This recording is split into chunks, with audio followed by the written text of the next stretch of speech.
Hi, this is Faith in Literacy, and I first want to thank you for having me involved in this year's TikTok homeschooling conference on curriculum.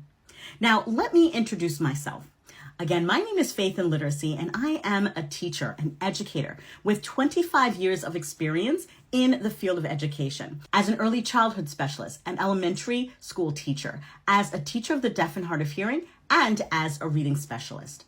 I work with children, helping them develop their literacy skills, helping them with reading intervention as well as foundational skills. So in my conference session about early literacy curriculum, I have split this video into two parts. So make sure you check out both this part and the next part that will dive deep into my early literacy curriculum activities.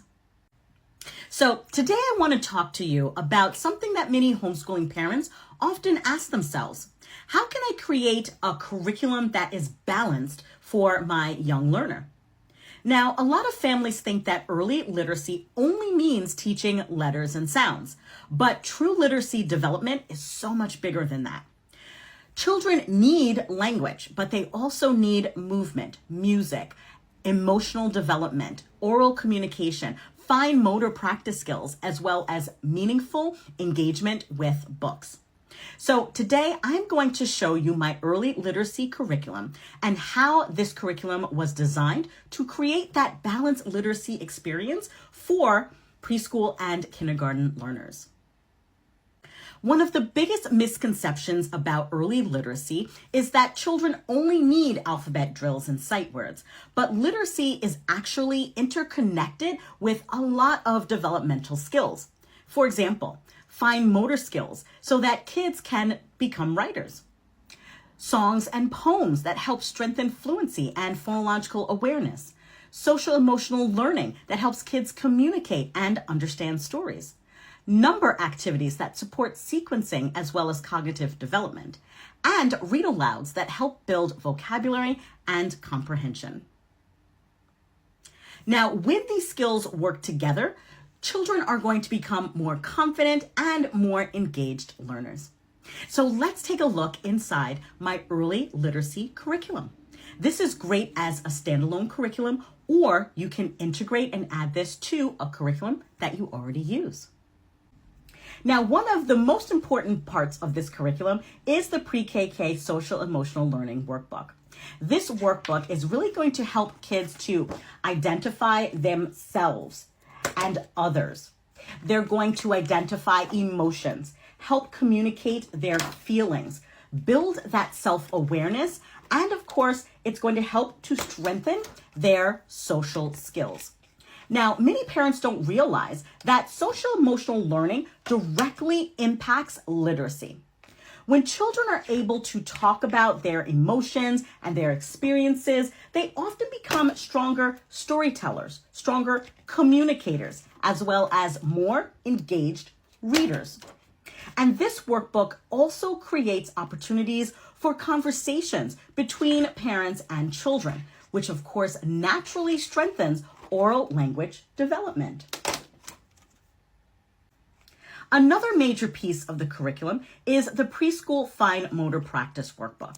Now, before kids can write letters successfully, they need to build strong fine motor skills. And this workbook includes tracing, line work, and other activities that are going to help to strengthen their hand muscles and their coordination. Now, strong fine motor development is going to support handwriting endurance later on, and of course, build up their writing confidence.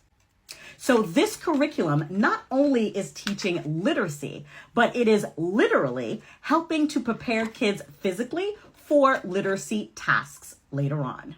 This book integrates alphabet knowledge, number knowledge, colors, as well as other activities into their fine motor skills practice.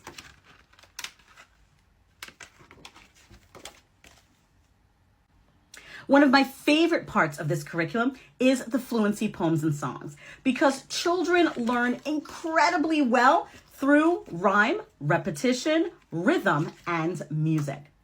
Poetry and songs are going to naturally strengthen syllable awareness skills, rhyming skills, listening comprehension, oral fluency, and of course, vocabulary development. These poems and songs are really helping to build kids' phonological and phonemic awareness skills. This is the backbone for learning how to read. These activities are going to also make learning fun and low pressure for our young learners. Let's take a listen at one of the songs. Red and orange, green and blue, yellow, purple, pinky too. Rainbow shining in the sky, colorful and way up high. Red and orange, green and blue, rainbows bring a smile to you. These are songs that are sung to familiar tunes and are going to stick in our kids' heads. And you can also integrate it with visuals. So have a rainbow or have different colored paper that you can hold up or they can hold up as they are singing these songs. Now, the Children's Literacy Songbook is going to add another layer of engagement through music-based learning.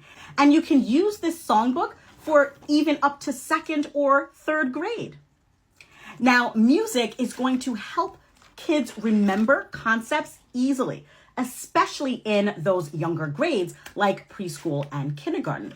And parents can use these songs during transitions, circle time, reading time, or even in car rides. It really creates a multi-sensory literacy experience that keeps kids actively involved in their learning. Kids are going to be reinforcing those skills about alphabet, colors, days of the week, months of the year, how to be kind, weather, sight words, and more. Now, stay tuned for part 2 as I continue to show you the other activity workbooks in my early literacy curriculum and talk to you a little bit more how this is going to help you as a homeschooling family.